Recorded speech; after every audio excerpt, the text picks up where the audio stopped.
Okay, so we will begin. I'll begin with the salutation to the Buddha.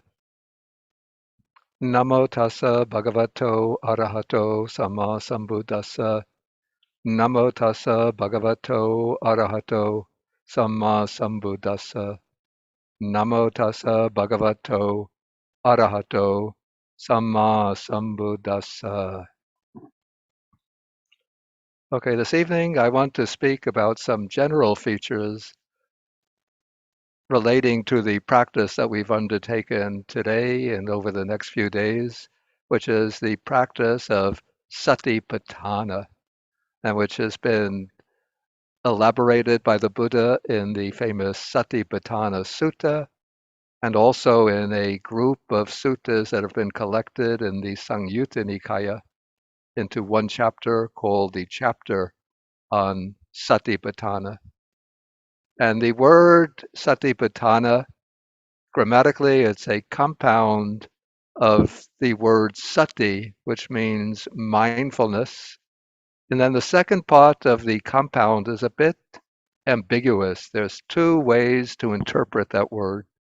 One is to see patana as an abridgment of upatana, which means setting up or establishing. So in that case, satipatthana is the establishing or setting up of mindfulness. And the other way to understand the word patana is to see it as a kind of condensed form of patitana, which means a support or a foundation. So in that case, we have satipatthana as the foundations of mindfulness.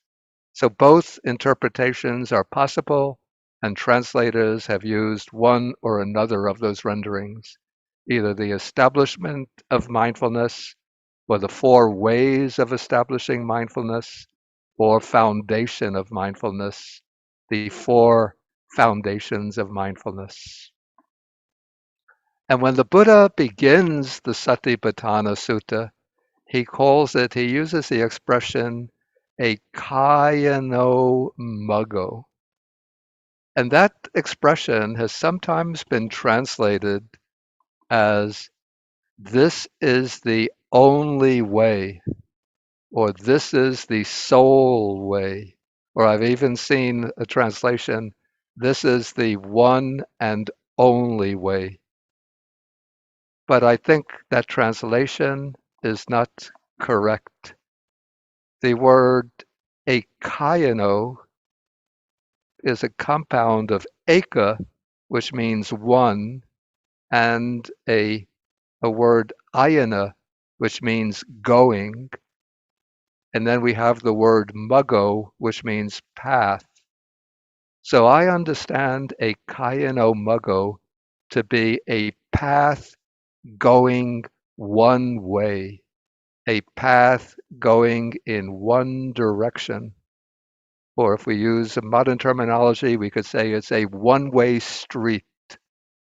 It's a street without forks, without detours, without branches. A street, it's not like a two-way street in which traffic can go in either direction, but it's a one-way street. And so when you enter upon a one-way street, that street will take you straight to the end point of that street. And then in the Satipatthana Sutta, the end point of that street, the destination of that path going in one direction, in one way, that is indicated by the expressions that follow the opening declaration. So it is the path going in one direction towards the purification of beings, dukkha domanasanang, sokaparidevananga tungamaya, towards the extinction of sorrow and weeping, lamentation, towards the overcoming of dukkha domanassa, of suffering and misery, towards the nyayasa adhigamaya, towards the attainment of the true path, the world transcending path, the liberating path, and nibbanasa sachikiriyaya, to the realization of nibbana. And so first, what's really very, very crucial in understanding the practice of satipatthana is that it is a path. In fact, it's part of the Noble Eightfold Path, of course, is one of the factors of the path, the factor of right mindfulness, samasati, right mindfulness. But it is also taken out from the Eightfold Path and made a path within itself. And as a path, like any path, it has a starting point, it has a process of movement.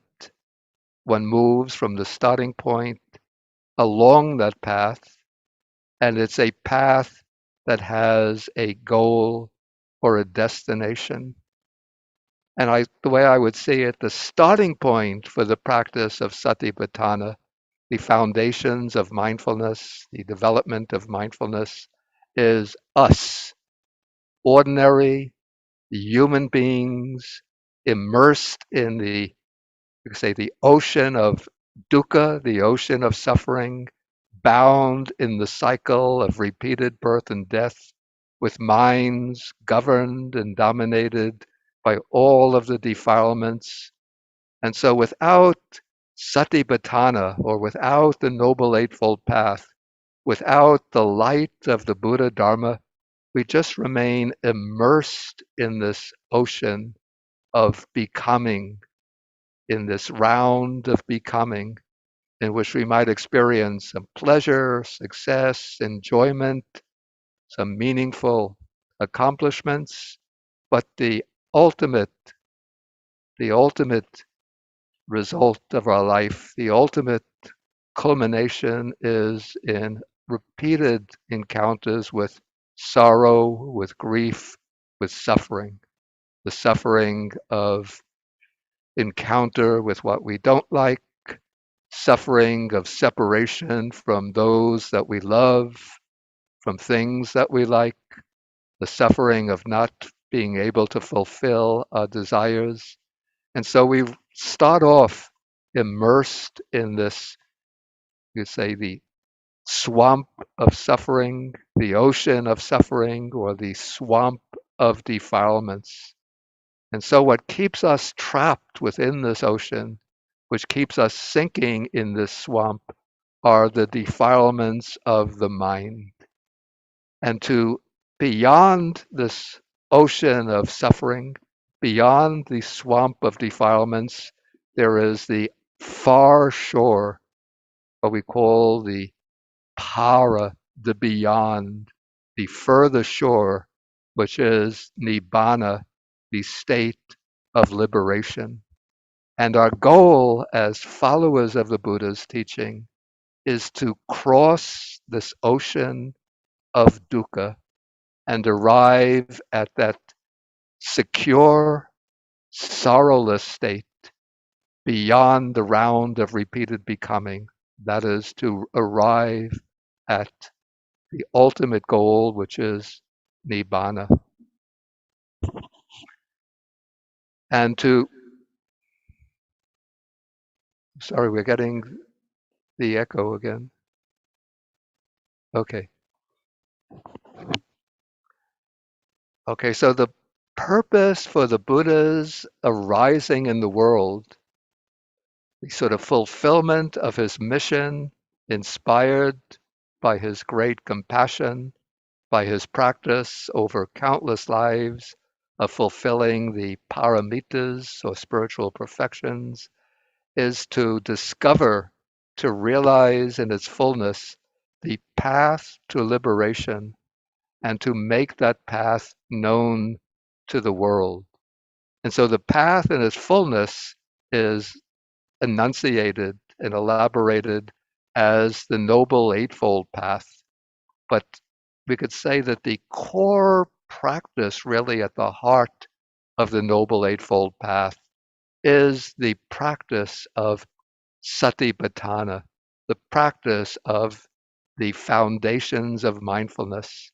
So we could say that right view is the factor that shows us the true nature of our condition, shows us our existential situation, and directs us towards the goal of liberation. Right intention, the second factor, provides a direction to the mind. The motivation provides, establishes the intention in the mind. And then the three morality factors, right speech, right action, right livelihood, form the essential foundation for the practice. But the core practice itself is the integral play of right effort and right mindfulness. So, right effort is the factor of energy by which we apply ourselves to the practice. And I think all of you who have been with us through this whole day of practice can see that this practice requires effort, and effort depends on energy. It is by arousing our energy that we make the effort to undertake the practice. And the practice itself is the practice of developing the four foundations of mindfulness. And what's very special about the four foundations of mindfulness is that, let us say that the particular task of this practice is to take us out of the domain of mental constructions, mental fabrications, mental formulations, and put us in direct contact with our immediate experience. The problem, I would say, sort of that lies at the root of dukkha, the root of suffering. Usually we say it's the fundamental cause of the defilements, but the way the defilements manifest in the workings of our mind is through propelling, creating, constructing mental formulations, mental fabrications by which we interpret the world to ourselves. And once we construct these mental formulations, these mental fabrications, then we tend to live in this world, this fabricated world, the world of mental constructions, and we lose touch with the actual concrete reality of our own immediate experience, our own direct experience. Maybe to take a kind of example of how living in the world of mental constructions can have even disastrous consequences. Well, we could take many, many examples, but take the case of a person who plays the stock market. And there are actually many cases like this during the Great Depression, when the Great Depression broke out in 1929. So somebody who depends so much on playing the stock market, and they have all of their wealth invested in stocks, and then the stock market crashes, and then they become filled with such despair that they think, my life is worthless. I have no more value in my life. And then they'll climb to the roof of their building and jump off the roof and take their own life. So, what has happened here? And again, this is an extreme example, but sometimes the extremes bring out the essential meaning, where somebody is evaluating his entire life on the basis of something that just has purely symbolic value, just a number, a set of figures in the stock exchange, which maybe represent the value of stocks, purely monetary figures. And because those monetary figures have collapsed and declined, he thinks my life is worthless and he takes his life. And so he's built up his life around all of these mental constructions, these conceptual elaborations. And when those conceptual elaborations no longer fulfill his desires, then it means his life is worthless and he'll end his life. So that's an extreme example, but it shows us how, even if you reflect back on your own life, to what extent do we live in this world of mental constructions? So I have people that I like, I say, those are my friends. People I don't like, those are my opponents, my rivals, even my enemies. I have things that I like, so I collect them, things that I don't like, so I reject them. And so we get bound up in this world of creating constructs, constructing concepts, then projecting them out upon the world. And once we become tied up in that web of concepts, web of mental constructions, we completely lose touch with the reality of our concrete lived experience. And so the practice of satipatthana, the foundations of mindfulness, is the path that brings us back to our direct experience. So I think that Thich Nhat Hanh says that it's a way of coming home, of returning home. Because usually we are lost along these pathways of conceptual construction, conceptual formulations. We build up a world of, we have our race, our religion, our family, our country. We're willing to fight for our religion, for our race, for our country. We're suspicious of people with other religions, other other races, other countries, other languages. So much is this straying away from our direct experience. And so the foundation, the practice of satipatthana brings us directly back to our own experience in the simplest way. You don't have to pay You don't have to pay any admission fee to get back to your own experience. Of course, a lot of meditation courses these days sometimes charge very, very high costs. But to come back to our own direct experience, ultimately, it's a matter simply of bending the beam of awareness back upon ourselves to observe the factors, the constituents of our own experience. And the Buddha has used the sort of the knife of his wisdom to dissect the domain of experience into these four, let's say he's used the knife of his wisdom to dissect the totality of experience into these four domains. And so we have the contemplation of the body, contemplation of feeling, contemplation of the mind. So those three, I would say, are the core of the practice in establishing the secure foundation for the development of insight. And then in the fourth foundation of mindfulness, the contemplation of dhammas, we move through various groups of factors which which serve as the basis for the cultivation of insight. insight into the true nature of our experience.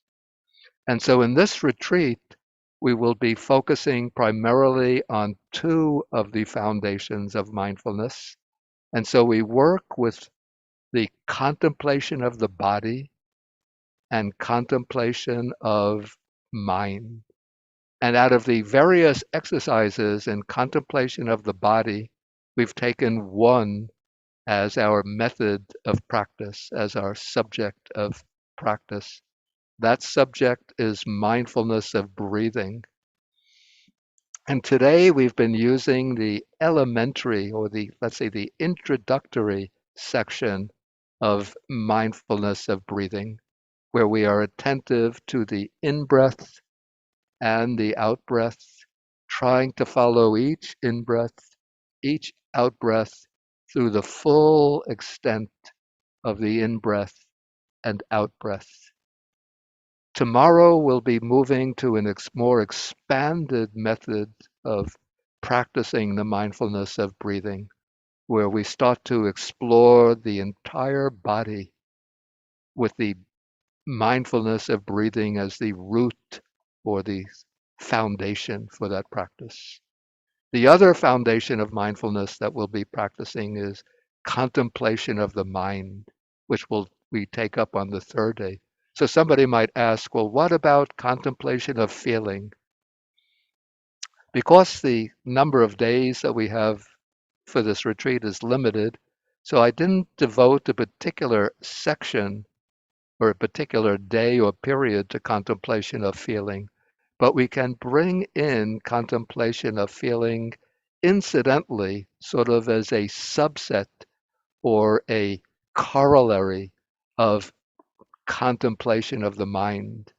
And we'll see that how that is to be done when we come to the third day of the retreat. We start contemplation of mind. And so through,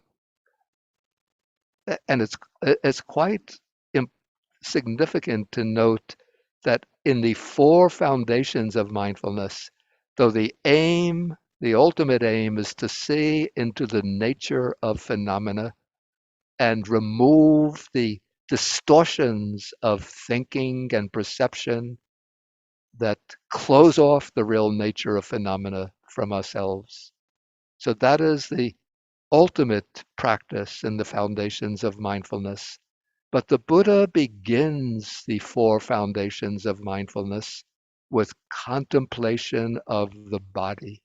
And that's quite significant because it means that the Buddha wants us, first of all, to get in touch with our bodies and the experience rooted in the body.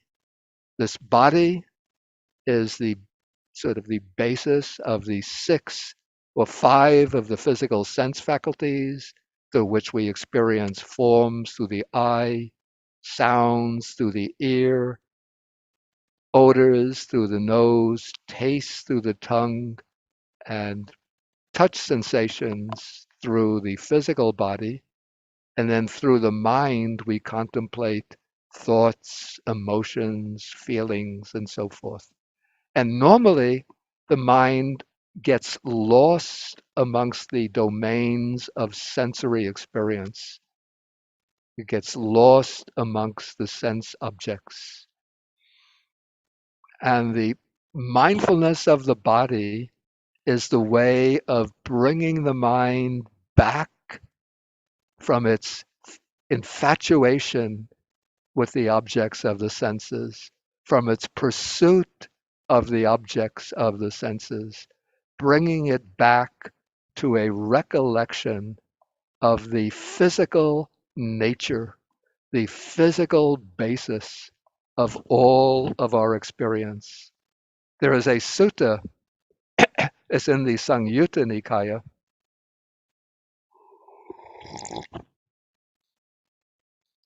where the Buddha uses a simile to illustrate the importance of mindfulness of the body. He says, suppose there is a man who takes six animals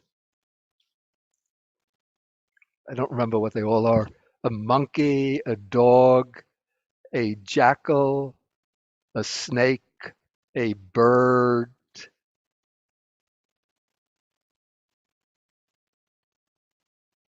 and a lizard. I think the sixth is a lizard. And he ties them all up with rope and collects the ropes, the ends of the rope together, but doesn't tie the ropes together. He just holds the ropes, the end of the rope in his hand. Then he releases the ropes. And what happens is that each animal runs off in its own direction towards its own familiar dwelling place. So the bird will fly into the sky, the dog will run off to the village, the jackal will run to the woods, the monkey will climb a tree, and so forth.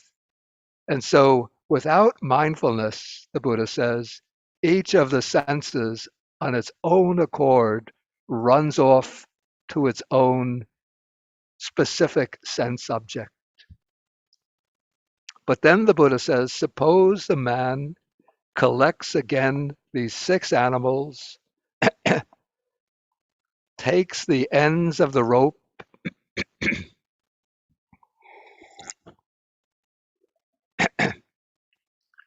and then ties the ends of the rope to a firm post.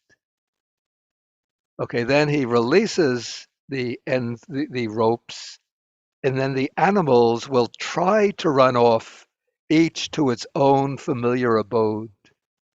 But they pull on the rope, but they can't escape. They can't break loose. And the reason they can't break loose is because the ropes have been tied to that firm post.